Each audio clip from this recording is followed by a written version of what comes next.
Thanks for joining us this Monday evening. This is Dr. Ashish Prasad. I am delighted to welcome you to this session on navigating the future of diabetes care. Today, we have the honor of having Dr. Amit Gupta as our moderator, a distinguished figure in the field of diabetes research and clinical practice. We are fortunate to have him guide us through the captivating discussions on and presentation that lie ahead. We are privileged also to have two eminent experts joining us, Dr. Ambrish Mithal and Dr. Akshay Jain. Their contribution and deep understanding of diabetes science and therapeutics will enrich our understanding and provide very invaluable insights into the latest advancements in the field. Throughout this session, we'll have the opportunity to delve into the groundbreaking research and novel treatments that are shaping the future of diabetes management. Without further ado, it's my honor to introduce Dr. Amit Gupta. I'll just share a slide. I hope it's visible on the screen. Dr. Gupta is a senior consultant, Center for Diabetes Care at Greater Noida. He's the director of PromHex Healthcare Private Limited and PromHex Hospitals.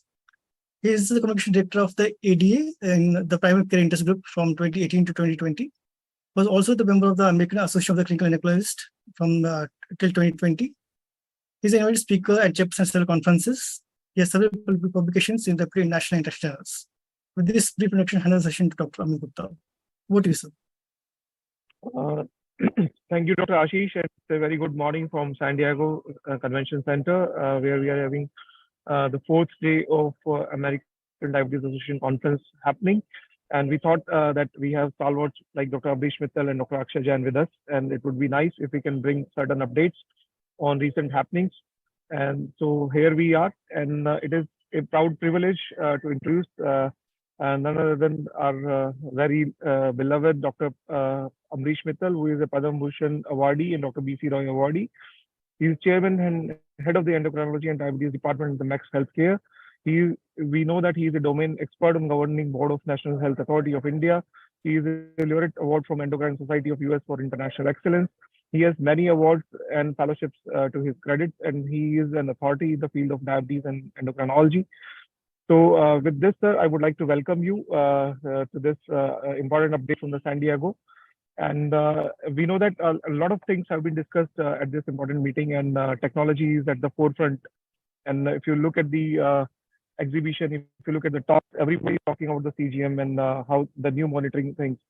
So I would also like to introduce Dr. Akshay Jain at the same time. Dr. Akshay Jain is a clinical and research endocrinologist based in Canada, and he is co-chair of Primary Care Interest Group Diabetes Canada. And he's the first Canadian physician to be triple board certified by the American board. This is a big honor. And the past president of the ACE Canada chapter. So welcome, Dr. Akshay. Welcome, Dr. Ambrish Mithal. As I was saying that today, technology is reshaping the future of diabetes. And whether it is monitoring or whether it is insulin delivery, a lot of advances they are happening. And it is very much visible and perceptible when we move around in the convention center in the San Diego and we listen to the different talks. So here we have with us Dr. Ambrish Mithal, sir, and he is going to throw light on the continuous glucose monitoring in type 2 diabetes. Are we there yet? So we know that we are using CGM in type 1 diabetes, but type 2 diabetes area, now there are a lot of things, a lot of evidences. So it would be nice to hear from Dr. Ambrish Mithal. Thank you. Thank you, Amit. Am I audible? Yes, sir. You are audible, sir. Where did the screen go? I'm so sorry. 1 second. Yeah, is the screen visible? Yes, sir. It is visible. So very correctly put, Amit, and Akshay is also here. The focus in the meeting has been on certain areas. Two of those I'll cover broadly today, and some will be covered by Dr. Jain and Dr. Gupta. I don't want to go into the details of each study. I think that's beyond the scope. When we get back, we can have a detailed discussion on each aspect. But it's more like a bird's eye view of what is happening at the ADA. And we're right there, all of us, and have been attending various very fascinating and exciting sessions. In fact, if you ask me, this ADA after several years has been quite interesting, challenging, maybe because of much greater physical participation and lots of new information.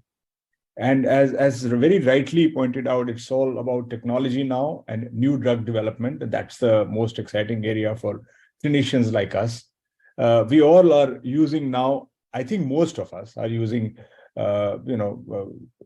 continuous glucose monitoring. We realize the value. we do realize that in type 1 diabetes, it's a standard of care. Unless there's a reason not to use, we should be using continuous monitoring in our type 1 patients. So that is number one. I don't think there's much controversy about that part. You may not use it all the time, ideally all the time, but even intermittently, I think it's pretty important. It's, as I said, part of care of type 1 diabetes. Financial issues remain, but nevertheless, that's important. But in type 2 diabetes, we do use it in patients who are on multiple insulin shots, like a basal bolus regimen, complex patients, the kind that I see in my kind of large hospital practice, where everyone's post CAPG or with CKD or with liver disease or on steroids. And so in all those areas, in the outpatients, the use of CGM has considerably increased. But there's also this feeling that whether it should be used in routine type 2 DM, does it make any difference in patients who are on OADs, and how much difference does it make? So that there were some studies presented. This is just people who are not well controlled on OADs. So not well controlled on OADs, should we be resorting to continuous monitoring to help us? So this immediate study looked at that, and it's the diabetes education was very structured. Okay, so the one of the problems in the diabetes education that we as specialists or as physicians impart in India is actually not necessarily so structured. It is very sort of one-to-one personalized kind of education. We don't have a week 0, week 3, week 5 kind of system or any such system that suits us. We don't have that. So anyway, so this was a very structured, this was a study, so a very structured diabetes education program. And so that's very important, regardless of which way you look at it. When you're heading towards technology, the first thing is that the patient has to understand how to use it. And it also should not feel that that's just technology now and other measures like lifestyle, etc., take a backseat. So I think that's really important. That's something we learned with insulin pens. All of you are aware of that. But similarly for things like CGM. So these were well-matched groups. You can see on different OADs, I mean, non-insulin. OADs plus or minus GLP-1 RAs, but not on insulin. Because in insulin-treated patients, the role is relatively better established. So you look at the primary outcome, that is time in range, which you're very well aware of. Time in range concept, in the CGM tracing, there is a time in range, time above range, time below range. And a general rule of the thumb is to have a time in range as close to 80% as possible, maybe even higher. But yes, 80% would be a good target for most patients. There would be patients on maybe just metformin, SGLT2 or metformin, gliptin, where you may want the time in range to be even higher. It's possible to keep it even higher in that kind of diabetes. But with relatively more complex therapies, multiple drugs, that's a challenge. And so therefore, you do see that the time in range in the two groups, both were given the same education. But with the flash glucose monitoring, the time in range increased. So you were able to help people with greater time in range when you used tools like flash glucose monitoring, even in non-insulin treated type 2 diabetes. So there was a difference in A1C also. And if you can see, that is time below range. Okay. And of course, that we know is one of the major indications for use of CGM. If you look at this time below range, which is dangerous hypoglycemia or significant hypoglycemia, you find that clearly goes down when you do intermittent scanning CGM. This is a freestyle. This is like you have to scan. This is that model versus just lifestyle modification. And you do that and continue the medication patients were on. And with that, you find a lowering of the risk of hypoglycemia. So take-home message there will be that in patients who are prone to hypoglycemia, regardless of type of diabetes, it does help to have a continuous monitor. Scanning monitor obviously will not be as good as something that records it all the time, but clearly even that helps. You get lower risk of hypoglycemia, and the A1C overall also improves. So I think this is a fairly simple and neat study. The drug did not matter what treatment they were taking did not matter. Just the addition of a monitoring device with similar education strategies seemed to help patients in lowering A1C slightly and in lowering the risk of hypoglycemia. So the conclusion from the study was that in adults with type 2 diabetes using non-insulin therapies, there's greater time in range with intermittent scanning CGM. You understand, right? Intermittent scanning CGM means that when you use the reader to scan intermittently. And the other one is where it continuously comes onto the monitor or the phone. So with intermittent scanning, the Libre Freestyle kind of scanning, you get greater Freestyle 2, the one that we use in India. There is greater time in range, tight glycemic range, you want a very narrow band, also lower time above range, lower A1C, no increase in hypoglycemia, perhaps reduction in hypoglycemia. And all these things about, I've removed those slides, diabetes distress, and people think it'll be very stressful. I don't think it really mattered that much. So I think this is one important conclusion. And as I mentioned, IS-CGM, what is the comparison between real time and intermittently scanned CGM, right?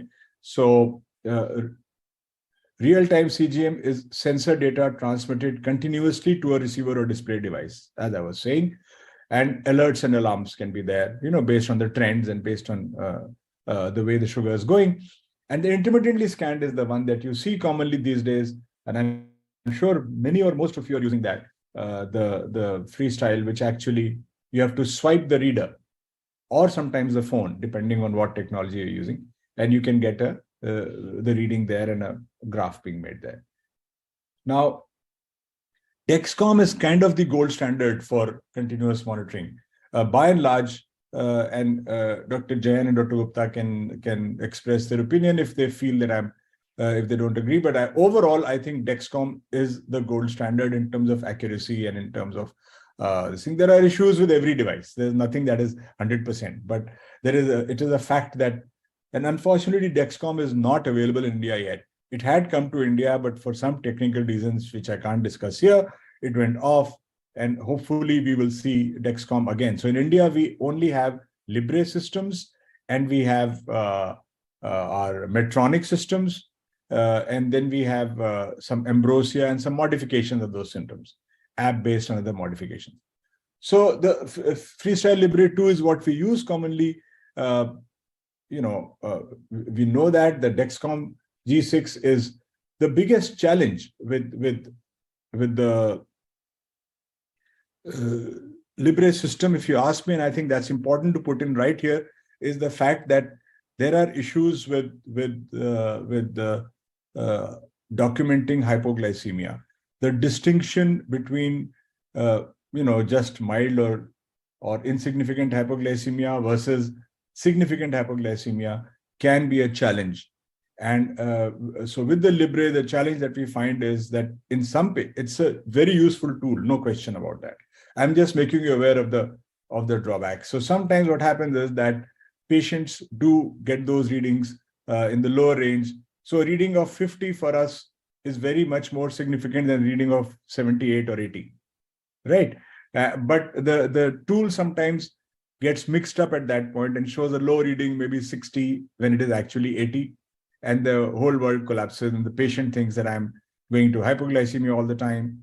Even this morning, I got a call from a patient saying that मेरा तो insulin वो tablet ही सब खत्म होता जा रहा है because it's going so low. मैंने कहा you checked with the glucometer just now, and it wasn't the truth. So sometimes at the lower range, this can mislead, and you have to be aware and tell the patient that if they get a low reading, what I do in practice, this is just practical guidance, is I always have them recheck with a glucometer when they get a reading without symptoms, which is low, right? So that helps. That's a practical way of solving this. Otherwise, it's very good. Sometimes when patients sleep on the side where the sensor is attached, if that is pressed constantly at night, then also you can get slightly false readings. So those little things you should be aware. When you enter into technology, then you should be also aware of the shortcomings so that you can warn your patient, and you're also aware that ye ho sakta hai, and don't panic, if this happens. So Dexcom also has some issues, but the fact is that the tracing is very accurate, and the alarms are good, trending. Sometimes they're hypersensitive, and again, trending and predicting hypoglycemia is sometimes overdone in some patients with Dexcom. But overall, yes, it's a remarkable tool. But regardless of that, you do find there is improvement in this meta-analysis of 75 real-world observational studies. There was a difference, not just in type 1, but in type 2 diabetes also, when people used even flash glucose monitoring of the kind that I described. Now, this is an important study, several years old, but it was presented here again, discussed here again, and that is when European centers compared intermittent scanning CGM with SMBG, and they actually did not find much difference in HbA1c in typical type 2 diabetes, but they did find a difference in hypoglycemia. So various studies have shown various aspects, but at the moment, for practical purposes, again, I'm maybe oversimplifying, for those of us practicing diabetology in India, these tools are very valuable for type 1 diabetes. They're very useful for patients who are on multiple insulin shots. They're very useful for those who are prone to wide fluctuations in hypoglycemia. They're very useful when trying to pick up post-meal spikes, where the discrepancy between HbA1c and the readings a patient presents to you. In those situations, they're very useful. At some point, there will probably be also standard of care for type 2 diabetes, but the benefits are there, but they're not that big for us to say at the moment that we should try that all type 2 diabetes need to be on CGM. No, I don't think we've reached that stage at the moment. No real advantage. But yes, in patients where you're struggling to right answer, using these technologies can help us lower the A1C a little bit and possibly lower the risk of hypoglycemia, at least not increase it. Now, the most exciting part in India, which is very popular in India, everyone's using CGM for, all young, fit patients of mine are using CGM to monitor their pre-diabetes, obesity, or even nothing. Even models and film stars and cricketers are just using CGM. They want to maintain their glucose in that very tight band and sometimes ask why. I mean, but that's an evolving field. So where commerce and practical application has taken over before the evidence has accumulated. And this happens in medicine sometimes. It's just attractive. But the important point is, should we be at all considering CGM in people who don't have diabetes, who are at risk for diabetes? So, one can argue that there is just no basis to this, and what exactly are we trying to do? There is limited resource. But you see, if the resource question is out, like in the sense in India, most people are paying from their pocket anyway, and some of them may be willing to pay much more. That's a hard fact of life. We have patients who can't afford insulin, and we have patients who are getting Ozempic and Mounjaro from anywhere in the world. So all kinds of things we have to deal with. So if that is the case, if cost is not an issue, and if patient is keen, wants to know more, is very aware, should we be in patients with pre-diabetes and obesity, should we be considering use of CGM? So the major thing with CGM is, this you can't read, but the important part is its role in lifestyle modification, self-modifying lifestyle. So in that sense, we found it quite useful in an anecdotal way. I would say that you can use CGM in patients who are very keen to go back from pre-diabetes to a normal zone, or very, very keen to avoid diabetes. They are not clear about, what is really affecting them. And we give them the same gyan, and our educators give them the same gyan, but sometimes it's not convincing. And they wonder, why. But putting a CGM on them, or for them to use a CGM, can change their perspective about these things dramatically. And one of the things one has realized, always knew, but has been proven by CGM technology, is that the same food doesn't have the same effect in every person. There is a lot of it, and it's not just precision medicine with regard to drug effects. It's also precision medicine with regard to diet. Two people don't respond exactly the same to food. So depending on their gut microbiota, their overall metabolism, their baseline lean muscle mass, their fat content. So a lot of things make a difference to how we, in very crude words, patients say, metabolize our food. So no, two people don't do it the same way. So that, I think, is very important. And in that sense, it's very, very educative to use this technology. Patients can figure out what is causing a spike, how to avoid that. And I think for auto education, it's fantastic. So that way, I see it as a potential use in a very limited sort of kind of patient, limited number of patients, those who are very aware, very alert, and want to sort of do this. I don't think it's reached the stage of us recommending it for pre-diabetes or obesity yet, but yeah, it is being used there. And we should, at least if people are going to use it anyway, it's available direct to patient. So then we can guide them on better use of the technology. That will be our role at the moment. The other point, which I have not put up a slide, and I'm quickly ending the CGM part, is I was very impressed by the EverSense technology. You know, some patients will come and tell you that, what about something that is, why is this only 2 weeks? Why is this 7 days? So there are implantable sensors by EverSense, which actually which can go for 6 months. And they are now proposing it can go for a year. And the implantation takes a few minutes, but there is a small incision. There will be an incision. You know, it's not like these, which are just stuck on top. So an incision and insertion of a sensor, but not more than, few minutes. And for then 6 months, sugars can be monitored through that. So I see that as a remarkable thing. Maybe Akshay has experience with that. I don't have any experience with EverSense technology. That might also be one of the ways to monitor regularly. I don't think I'll go on more. We have many points to discuss. I'll stop here, Amit, and back to you. Thank you for that. Regarding the before I couple question to the your voice is breaking, Amit. Your voice is breaking. Your voice is breaking. Is there maybe it's for me? Is there everyone able to hear, Amit? No, so there's network issue at his end. At Dr. Gupta's end. Able to hear me? Maybe you can turn your video off, and that will free up the bandwidth. Yeah. Yes. Okay. Are you hearing me now? Slightly better, sir. Slightly better. I think some network correct automatically. I was asking Dr. Akshay the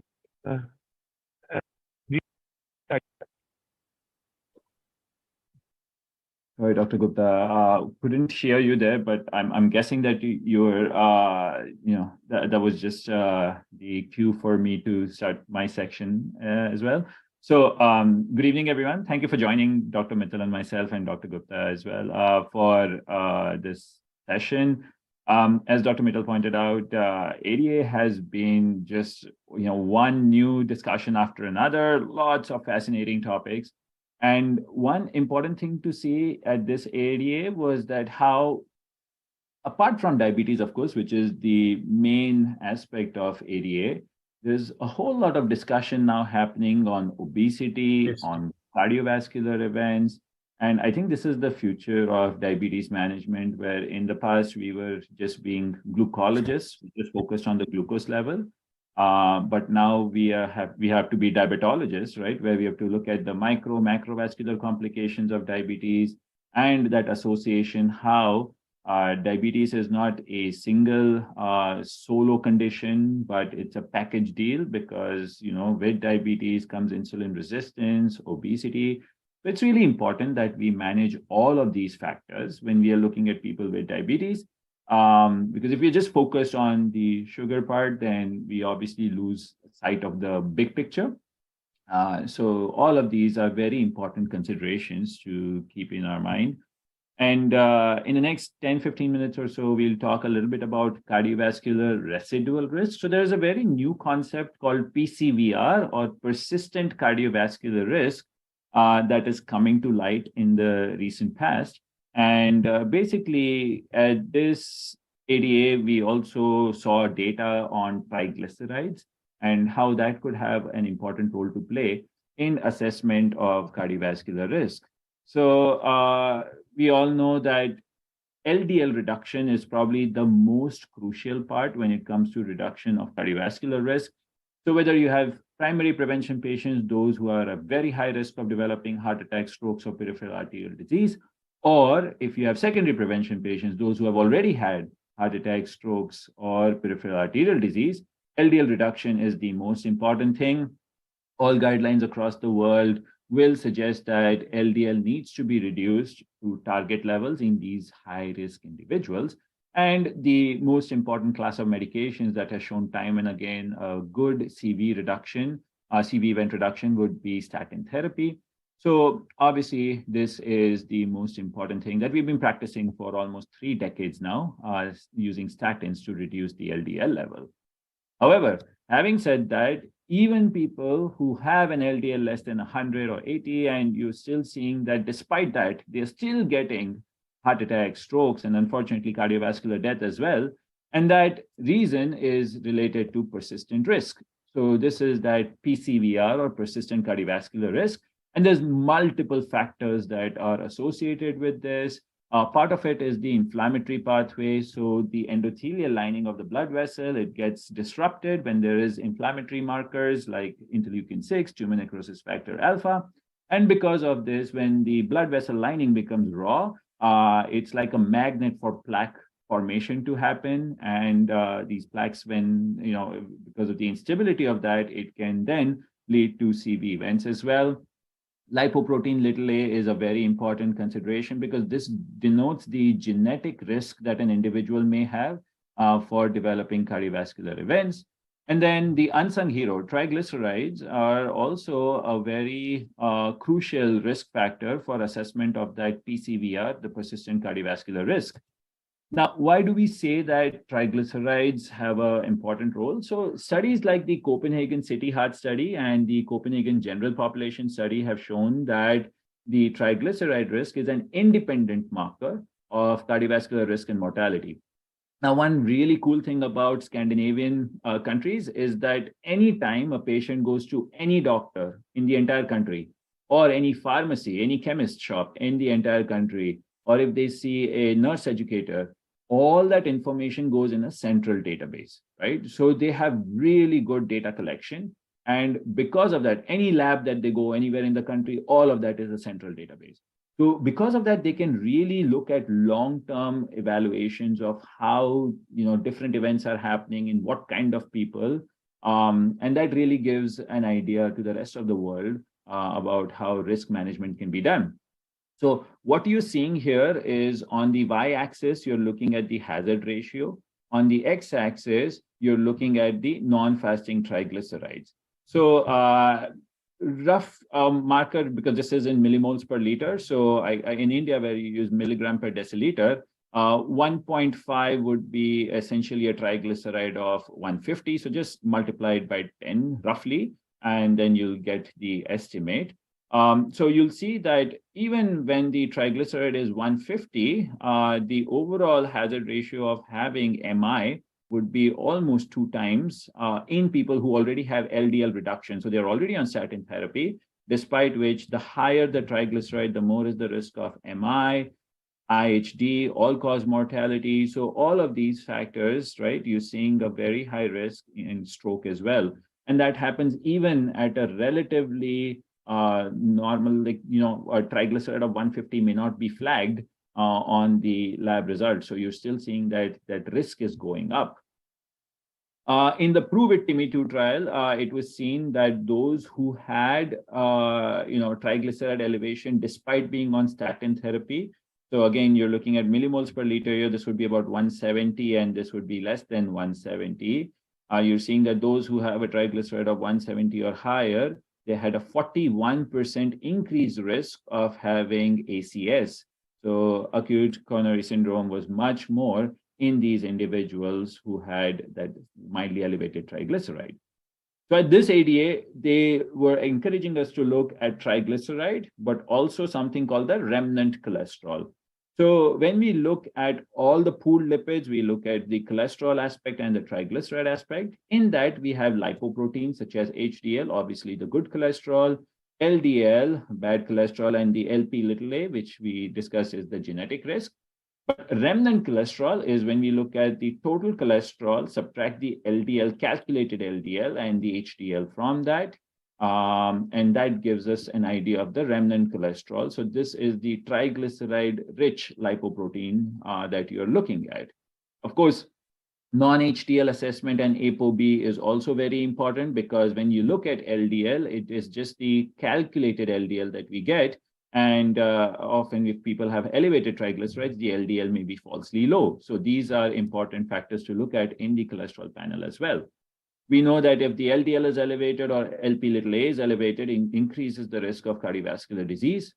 However, in diabetic dyslipidemia, there's two important things to remember as well. So non-HDL will be elevated, remnant cholesterol will be elevated, and triglycerides are also elevated. So that will significantly increase the cardiovascular disease risk. And we know that the Indian dyslipidemia, the characteristics are also that people in India with dyslipidemia will have a low HDL, high triglyceride. LDL may not be as much of a contributing factor.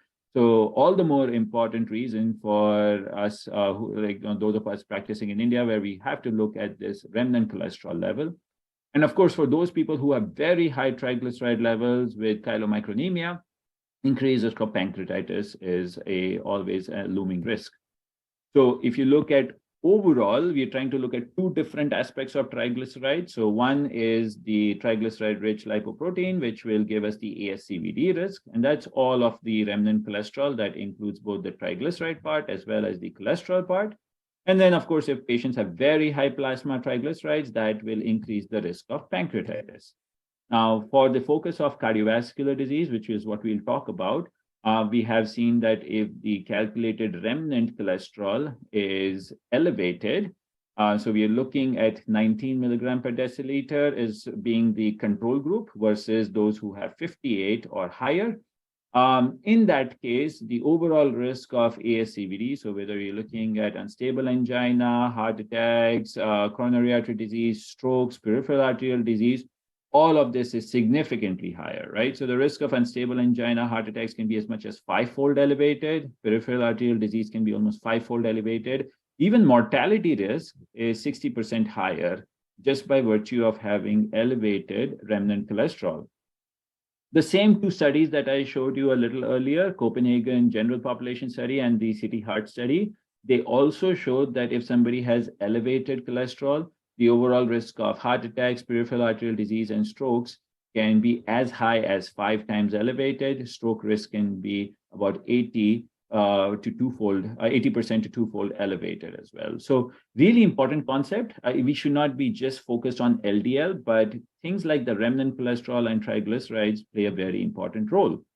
So now that we've seen that this is an important aspect, does reducing triglyceride actually help with cardiovascular risk? So this answer is a little bit more complicated. Originally, when you look at the prominent trial from last year, this was with pemafibrate. We saw that reduction of triglycerides that was occurring with pemafibrate, there was a 26% reduction in the triglycerides, 26% reduction in remnant cholesterol as well. Unfortunately, LDL paradoxically went up by 12% and apolipoprotein B went up by 4%. And because of this, overall, there was no significant change in the occurrence of cardiovascular disease, which was the primary objective of the study, looking at heart attack, strokes, and cardiovascular death. So no difference in pemafibrate group versus the placebo group. And the reason discussed at the ADA was, although we are lowering the remnant cholesterol, unfortunately, all the other bad parameters are increasing on pemafibrate. And as a result of this, yes, we understand that remnant cholesterol does increase the risk, and this is an independent risk, regardless of other risk factors. And triglyceride would be the assessment of, or the presence of these, remnant cholesterol levels. But the problem is that if we reduce triglyceride alone and all the other factors are not taken care of, then we are obviously not reducing the persistent cardiovascular risk. And that's an important part, because a lot of fenofibrates, they may reduce the triglyceride level, but they do not reduce the risk of cardiovascular disease. And this is where, just to remind the audience, this is data from a few years ago, but it's important when we're talking about triglyceride reduction. The REDUCE-IT trial showed that for the very first time, reduction of triglyceride by using an agent called icosapent ethyl. So this is very highly purified eicosapentaenoic acid, which is a derivative of fish oil. not the commercial fish oil supplement, not the omega-3 supplement, but this is a very purified form. They looked at both primary and secondary prevention patients and randomized them 1-to-1 for an average of 5 years or so. They were looking at reduction of heart attacks, strokes, cardiovascular death, unstable angina, and the risk of having coronary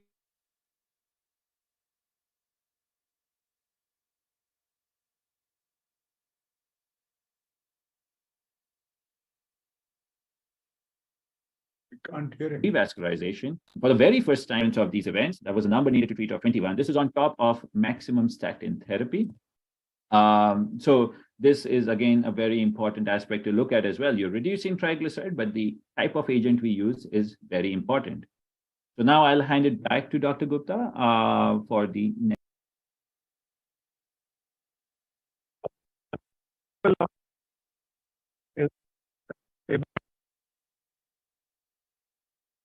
So I think Akshay Amit is having trouble connecting. Do you know why would this difference be? What is the action? So obviously it's not triglyceride lowering per se, and which is why the guidelines for triglyceride lowering are still sort of always floating around. They're not forming up. So that's a very important point. Yeah, sorry, Dr. Mithal, go ahead. I didn't mean to cut you off. Yeah. So that's all. So I was wondering if you have any thoughts, because I don't think anyone has a final answer as to why, but yeah. So the problem is when we look at fish oil supplements or omega-3 supplements as well, there is two aspects to it. One is EPA, which is eicosapentaenoic acid. The second is DHA, which is docosahexaenoic acid. And no commercial fish oil supplement or omega-3 supplement will have only EPA. They have both DHA and EPA. The problem is DHA will increase LDL levels, and it actually is a pro-inflammatory marker. And EPA is actually what reduces the inflammation. So because all of these supplements have the DHA part as well, they are essentially just neutralized. There's no neutral effect, basically. But IPE, the eicosapentaenoic acid, eicosapentaethyl, is the only one which has only EHA, right? So it does not have that DHA aspect to it. And because of this, they think that it is this protective effect that is having the benefit. There was a recent study done by actually one of my mentors from UCLA. And what he showed was that using IPE, eicosapentaethyl, we can lead to regression of the plaque. So very few agents can cause plaque regression. Most agents will prevent progression of the plaque, but it's thought to have this anti-inflammatory effect that will lead to progression, regression of the plaque. So maybe that could be, but as you pointed out, Dr. Mithal, we are still trying to uncover what is the reason behind this. So, I think I audible.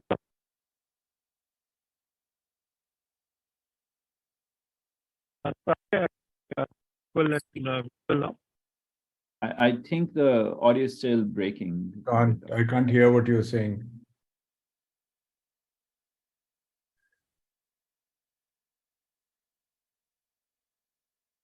I will try connection. I think they are, though you're being very fine to me, I don't know why it is not going to you. So I will request Dr. To please take over the session. So, Dr. Mithal, I think you can take your next part, sir, on the incretin therapy. Okay. So,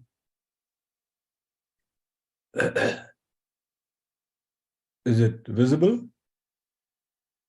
No, wait. So sorry.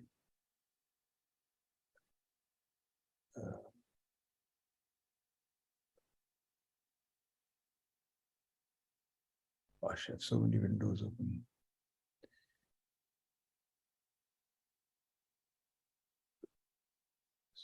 So as pointed out by Dr. Jain, really it's quite amazing how the focus on just glucose is like really gone, in the sense that, I mean, it's not that it's not important. That has moved towards newer technology and how to better optimize glucose control. But yes, so the focus on obesity is striking in this meeting. It's like, we all know the strong link between obesity and diabetes, but our patients sometimes don't understand. So again, I'm making this point when people come to me, how can I reverse my diabetes, or how can I go into remission? I tell them, you lose like 10 kilograms or whatever the figure is, or you're very likely to, there's a strong possibility you may be able to go into remission because you're 30 years old, you got it only 6 months ago, and you're overweight. And if you look, so it's about weight. So people don't understand the importance of weight, the relationship between obesity and diabetes. Of course, as medical professionals, all of us do.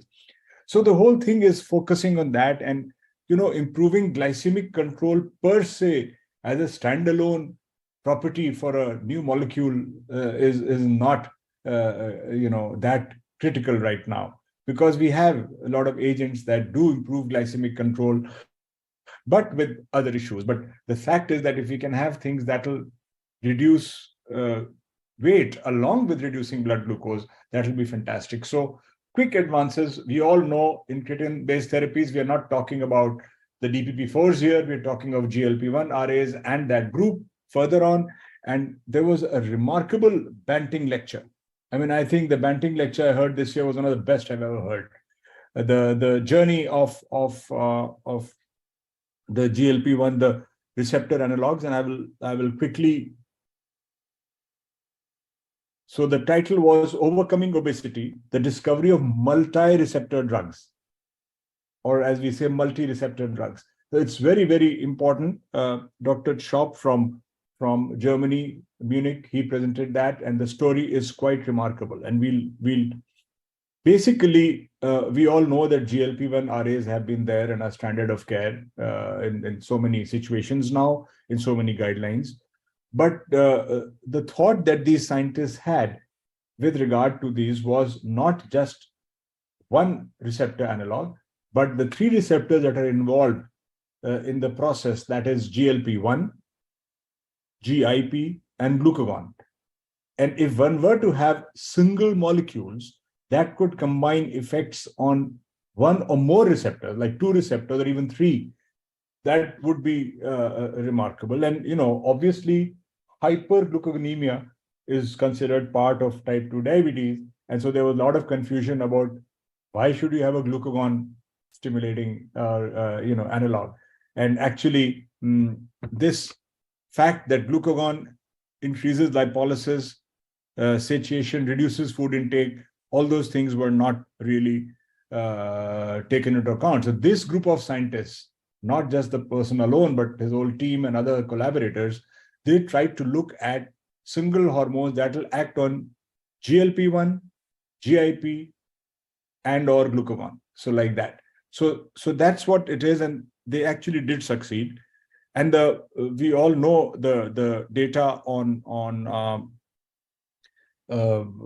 semaglutide. I'm not laboring that point here. The only point about semaglutide before I move ahead is we are all using in India 3, 7, and 14 milligram oral semaglutide.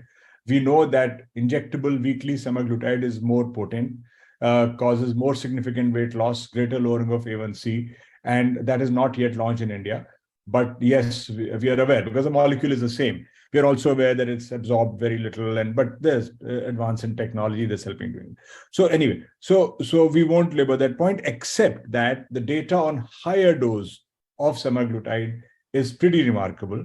And we are stuck at 14, but there was this trial on 25 and 50 milligrams of semaglutide, which I was supposed to be part of, but I was moving hospitals, so I didn't join that study. So basically, that showed that with higher doses of semaglutide, you clearly get greater benefits comparable to the injectable form.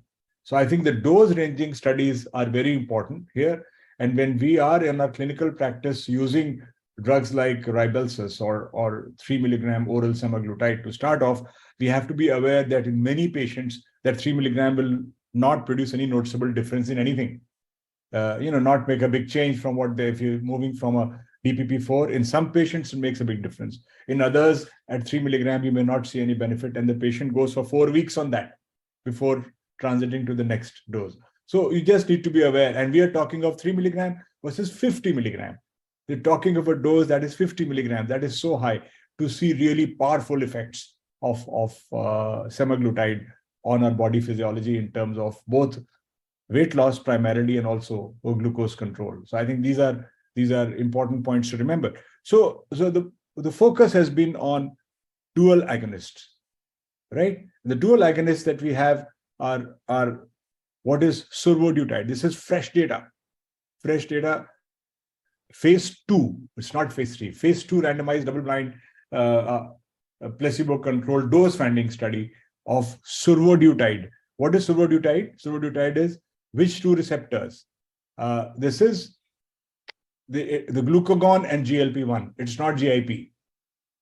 Okay, so these two receptors. So survodutide is or survodutide, I don't know the correct pronunciation, is a novel subcutaneous once weekly agonist currently in development for obesity and NASH. And you in phase 1 trials, 13.8%, 12.4% in Japanese weight loss was reported. So dramatic impact on weight with this dual agonism. So in this, without going again into all, you'll get to hear this more and more, the concept that something like this is around. Phase 2 studies have happened. Dose finding studies are showing that in adults with BMI more than 27, stable body weight, N of 387, look at this. Look at the striking weight loss that is seen in these patients, and look at the percentage of weight loss. So if you look at this, you find that with survodutide, you go down till 14.9% weight loss. So now people will do hair splitting now, because on the basis of these early trials, and someone will say, oh, with this drug it is 13%, with this it is 14, with this it is 16. So please be careful. Don't let people rank these drugs for you at the moment. It's too early. Let proper RCTs come out, phase 3 plus head-to-head studies, because even in studies on semaglutide, in some studies the weight loss is not that much as in others. So there are multiple factors that are involved, but regardless of which way you look at it, it is very striking weight loss, clinically significant weight loss. That will reverse their disease, or not reverse is a bad word, but that will help them control obesity and prevent maybe even the progress to diabetes. So all those kind of things are important to understand. So this is a very, very new concept, and I think that is something we need to understand. Look at that. Up to 1/3 of them lost more than 20% in less than a year. Right? So survodutide is tolerable, but they always write this tolerable. Look at this. Look at the nausea. Look at the vomiting. And every Indian has upper GI issues. I don't know of anyone who does not. So I think we need to keep this in mind when our patients are excited these days about Ozempic and Mounjaro and all that. And it's not even available. But if they manage to get it, some of them are delighted and some of them hate you. Why did you make me do this? Because I'm throwing up. I'm just feeling so sick. So we individualize therapy based on what patients are able to tolerate and what they require. But the drug is remarkable. So we'll leave this here. Now, we won't go to this one yet. We will go to the other dual agonist, which is, of course, are well known now, tirzepatide or Mounjaro. So we had glucagon plus GLP receptor agonism. Now we are talking of, not this slide. Let me minimize it, let's confuse you. Let me take it back up. Yeah. Then we are talking of a combination of GIP and GLP-1 agonism. I think we have slides for that. 1 second, sorry. No, we have something else there. Okay, so no worries. So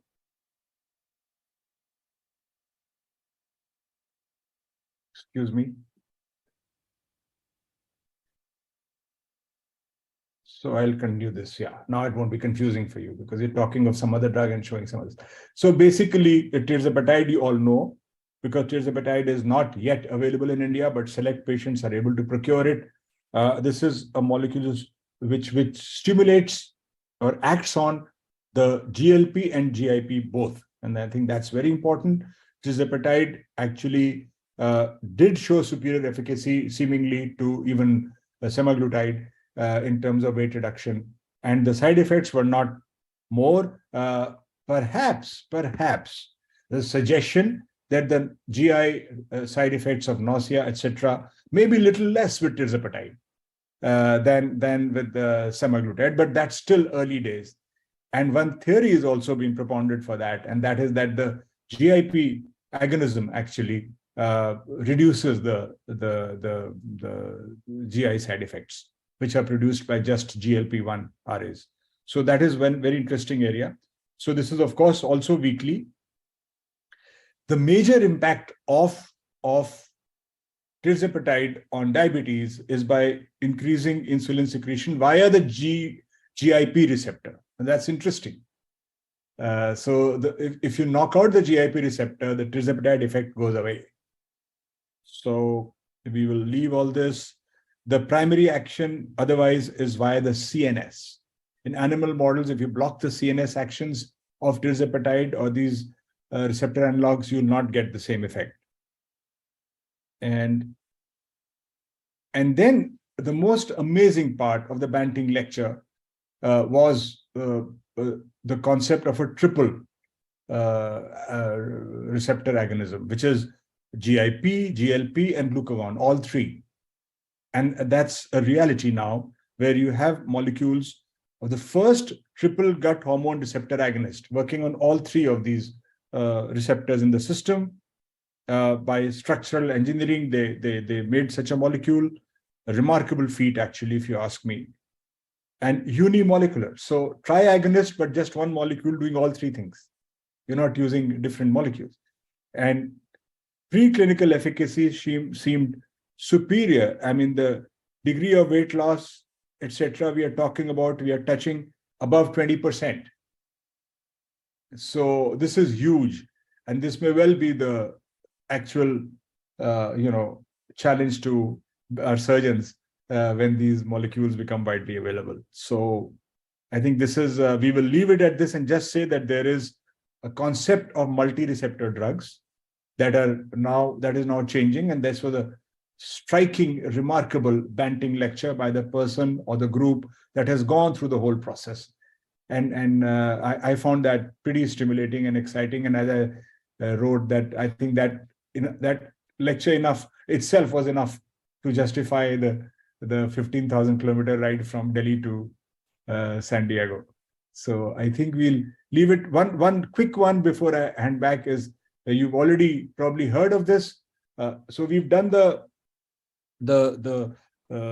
dual and triple agonism, but there's also this study which just got published and was presented on non-peptide GLP-1 receptor agonist or forglipron. Again, huge area, same track, same pathway, but not a peptide. So delivery will be easier. That whole thing of, empty stomach snack and all that will be gone. So you will actually be, this will be a huge advance also. We'll leave that. We'll leave the CagriSema for today. I think we've done enough. Thank you. Thank you. Back to the organizers. Thank you, sir, for presenting this one. And this was really remarkable, as as you have told us that the Banting lecture by Professor Koff was really something which everybody looked up to. And it has given new insights. And I could see the excitement on your face when you were listening to the lecture, as well as you were present in many of the sessions which were talking about the obesity. And you were actively participating in the interactions, and you were asking the questions as well on the floor. So before we go for the panel discussion, let me ask Dr. Akshay Jain to please finish the last leg of our talks, which is on discussion on the diabetes and cardiovascular disease. So where do we place SGLT2 inhibitors now, and how do we transform research into clinical practice? So Dr. Akshay Jain, over to you. Thanks, Dr. Gupta. So just in the next 5-10 minutes or so, I'll just quickly go over some new data that has come with SGLT2s. that again firmly entrenched this class of molecule with more of a cardiovascular aspect as well, including in people who may not have diabetes. So I'm sure all of you know about the EMPA-REG trial, which is what really set off this whole idea about SGLT2s may be a cardioprotective medication. And since after the EMPA-REG outcome study came out, lots of other cardiovascular outcome studies done in diabetes patients firmly showed that using SGLT2 inhibitors will help reduce the risk of heart attack, strokes, cardiovascular death. But, it took a long while for us to even understand why is it that the diabetes medication is reducing cardiovascular outcomes. And frankly, we are still trying to piece everything together. The sheer, aspect of how many different things the SGLT2s work on from the cardiovascular space is really mind-boggling. So if you look at the overall cardiovascular space and what the potential benefits of SGLT2 inhibition would have, so there is preload reduction. It reduces plasma volume. It does help with positive inotropic action of the heart. It reduces inflammation. It reduces uric acid levels and will also lead to, obviously, we know that there's glucose reduction and weight reduction, which will then lead to reduction of insulin resistance. So all of these effects are thought to have multiple benefits from a cardiovascular perspective. And we are still uncovering more and more things. So at the ADA this year, they showed us a little bit more information about what other things SGLT2s may also be working on. So one cool thing that they discussed was the potential risk of inflammation reduction. Overall, if you see, when we look at the adipose tissue, there's two types of adipose tissue. So there will be reduction in, so people that are having a lean adipose tissue, they have more of the M2 type of macrophages, which will lead to increased levels of T helper cells 2 and iNKT. So these are essentially markers that will reduce the overall risk of inflammation. Whereas there is people who have increased obesity in which there is, instead of TH2, there is TH1. These macrophages are more like the M1 type, which have very high overall inflammation risk. And what is seen is that in people who are on SGLT2 inhibitors, there will be more of these M2-like macrophages, and there will be reduction in the M1-like macrophages. So not only are we having a weight reduction on the weighing scale, but this weight reduction is leading to qualitative changes, right? So there's quantitative reduction, but there's also qualitative changes. And this will lead to reduction in the M1-like macrophages, thereby reducing inflammation in the levels of the blood. So overall, what empagliflozin has been looked at in this study was they were looking at, there will be reduction in the glycolysis and increase in the oxidative phosphorylation. So basically, we're looking at the mitochondrial dependence is increasing, and that leads to more anti-inflammatory cells and reduction in the pro-inflammatory cells. So fascinating stuff that we are looking at. Even from a basic science perspective, we are understanding how a glucose-lowering medication is now having all these benefits. There was then another lecture that looked at potential remodeling aspects of SGLT2 at the left ventricular level. And this is both in people with or without type 2 diabetes. So again, using EMPA-REG as the initial study that really set this all off, we saw there was a 38% reduction in CV death and 35% reduction in hospitalization and heart failure in secondary prevention patients with diabetes. And since then, there was a whole lot of studies done with SGLT2, so DELIVER and DAPA-HF with dapagliflozin, EMPEROR-Reduce with empagliflozin, and SOLOIST with sotagliflozin, which I believe is not available in India. But all of these studies comparing SGLT2 versus placebo in heart failure showed a dramatic reduction in CV death, hospitalization for heart failure, as well as all-cause mortality. So if you combine all of this information together, you're really seeing that how SGLT2s can help with reduction of that heart failure burden.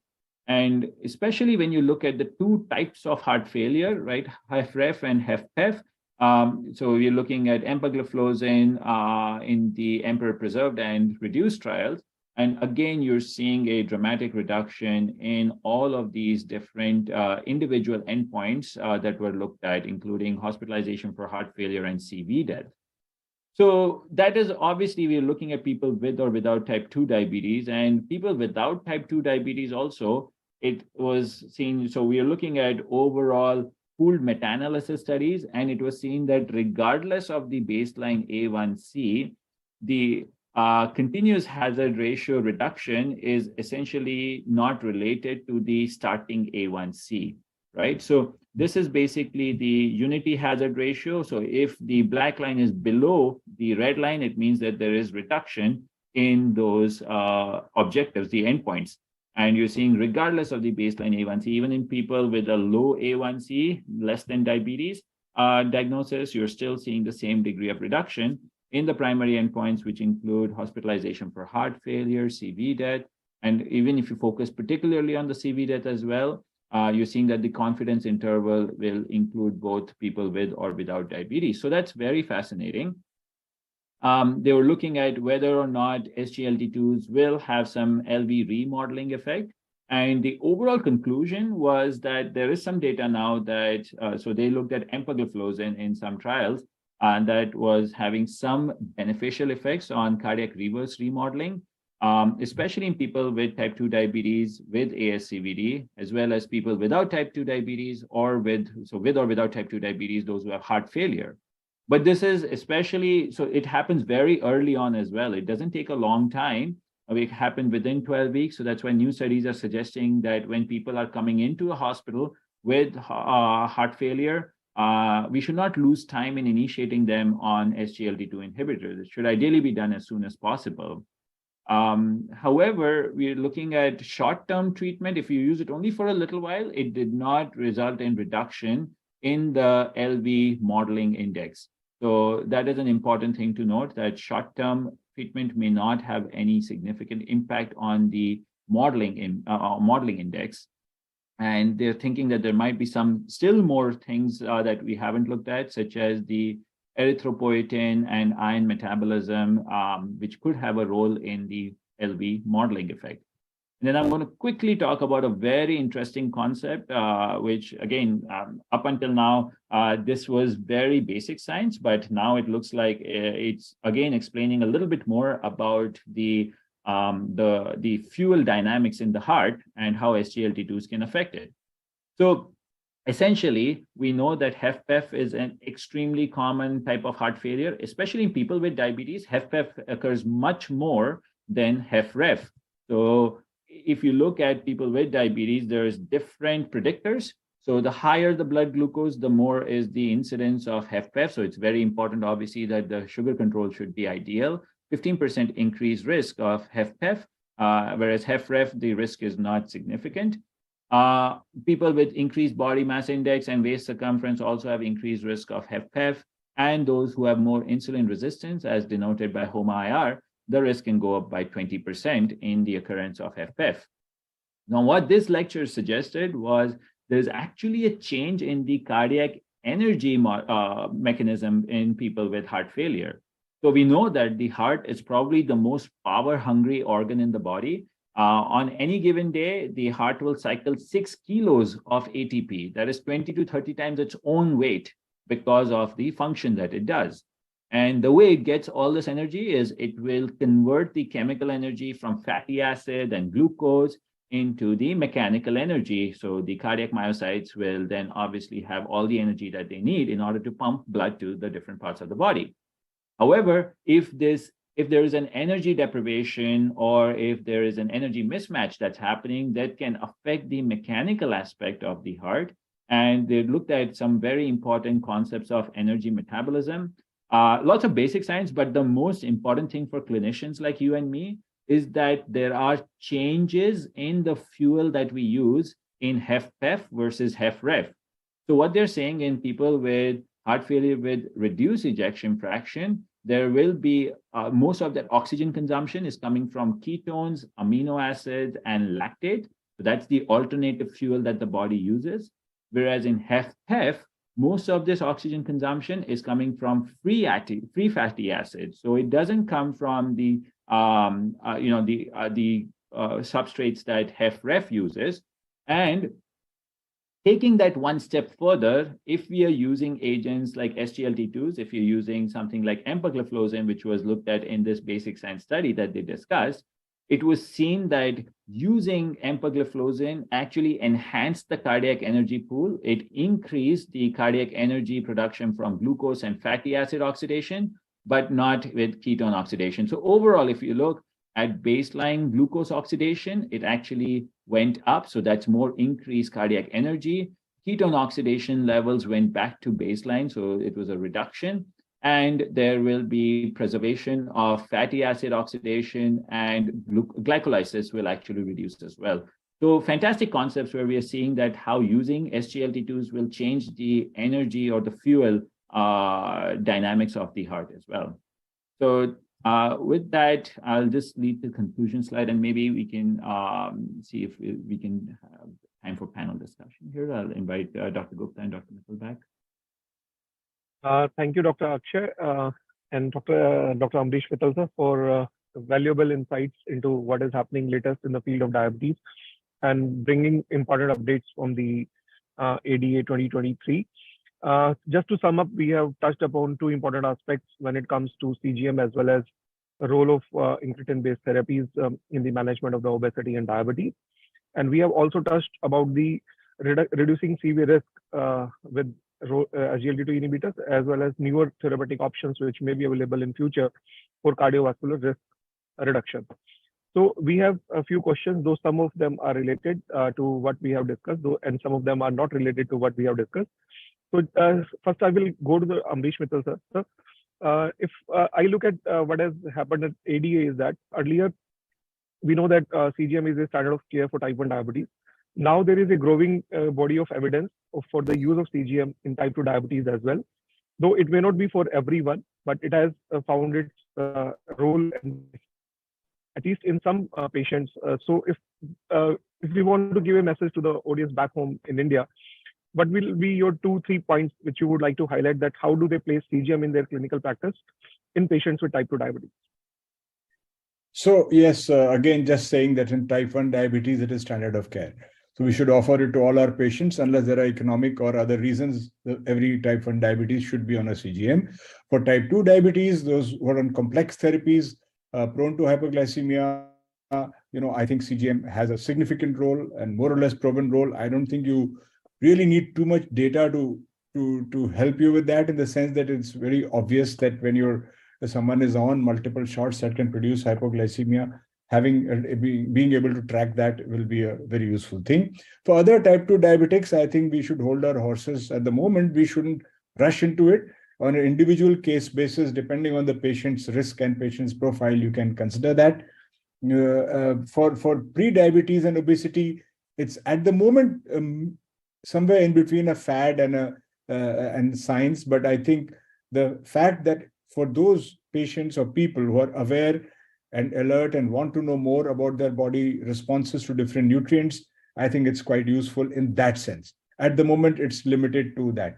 So that's where I would say. And of course, the issue about the slight issues with the hypoglycemia detection in the most commonly used ambulatory glucose monitor, people have to be aware of that. So otherwise, you can get misled very badly. I agree with you, sir. And I would just like to add one point here, that though technology acceptance is increasing, at least we should offer it to those who can afford it, and those who can use it. It has a wide application, though we have limitations in our population setting, but still there is a large number of population who would benefit from the use of CGM in its applications. So simply by considering the cost factor, we should not deprive those, at least those who can afford it. As you have told that people are bringing Monjaro and the other molecules right from all across and using it. So at least those who can use it, there is a definite role of CGM. Those who can't use it, let us build up a system where we will be able to help those in coming future, maybe cheaper versions of CGM, maybe more cost-effective CGM, but CGM is going to stay. Just to add to this stream, sir, there is one question, and this is from Dr. Saraswati Das from Bhubaneswar, and she wants just to have a brief comment of you on asymptomatic lifestyle and CGM. Asymptomatic patient, lifestyle, and CGM. Yeah, I think I said that asymptomatic patient, meaning the person has diabetes. Symptoms don't really matter in that, right? If someone has diabetes and requires monitoring, CGM is there. I mean, it has to be used. It probably means, again, very mild or pre-diabetes. And there I already explained, it does give patients information about the responses. And I haven't mentioned exercise, but also with exercise and other things, it gives you an idea of how your body is responding. And you can tailor your specific food items to reduce the postprandial spike, if you like, and other things. So yes, it will have an increasing role as it becomes easier and cheaper and more accurate. Yes, sir. And you talked about Eversense also. Recently, sir, Eversense has given an update that they're coming with a sensor which will last for 1 year. Yes.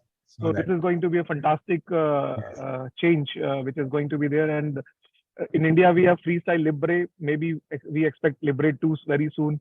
And Dexcom, as you pointed out, Dexcom is also planning to come very soon in India again. So I think we have exciting times ahead in India. And Dr. Akshay, I would like to, you talked about addressing the residual risk diabetes. So there is one question from Dr.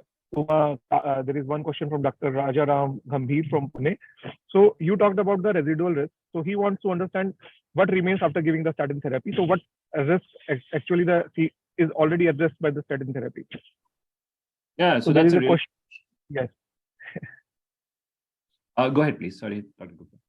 So what is absolute risk reduction with the statin, and what remains after statin therapy, and what new is going to happen? How are we going to address that risk? So the 4S study, which is probably one of the most important studies with looking at statin therapy in secondary prevention patients, we saw that the number needed to treat was 24. So for every 24 patients with previous history of heart attacks or strokes or peripheral arterial disease that you use statin therapy on, you can reduce one additional episode of heart attack, stroke, or cardiovascular death, which obviously is very, very phenomenal.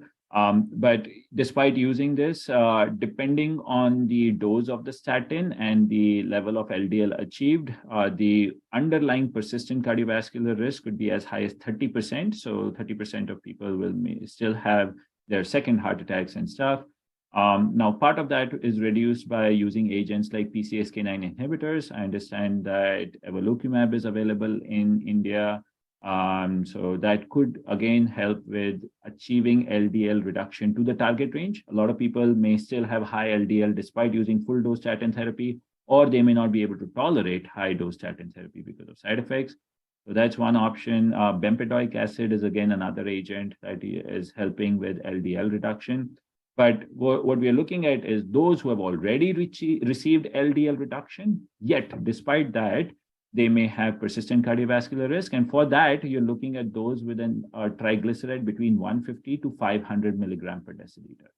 So if your LDL is in target range, but the triglyceride is still in the 150 to 500 range, then that denotes persistent cardiovascular risk from the triglyceride. Dr. Akshay, I would just like to add one point here that it is important to understand that there is a therapeutic inertia in statin therapy also. So just starting the statin is not going to serve the purpose. We need to intensify the statin therapy just like we do with insulin initiation and insulin intensification. And a lot can be achieved if we give the statin at the right doses. And all the guidelines which talk about the newer drugs and therapies, they always say that maximal use of or the maximum tolerated doses of the statin. After that, you consider anything else which is there. So I think the key point is that statin therapy is going to stay, but we used to titrate the doses as per the LDL levels and as per the acceptance of the patient. And then we can consider these add-on therapies, which will further lower down the risk, which includes the other CV risk reduction therapies. Thank you very much, sir. There is one question, I think, Doctor. Yes, sir, please. So a quick point, sorry, because I do have another meeting, so I have to leave, and I think we've done our time. But quickly, yes, just a couple of points that when you are advising your people GLP-1 RAs, and with the purpose of weight reduction, make sure that they don't lose muscle mass and at least minimize that effect by emphasizing exercise. because Indians have low muscle mass as it is. And if there's some muscle mass loss with almost all of them, except a new monoclonal antibody, which is another amazing thing that's coming up, bimasurumab, which actually might promote muscle gain along with fat loss, but that's still in the realm of research. So by and large, it's very important. Sometimes our patients don't focus on that at all, and they end up losing significant muscle. So keep that in mind. And long-term data on the impact of muscle loss in the elderly, frailty, or falling, or even osteoporosis, all those things are something that is.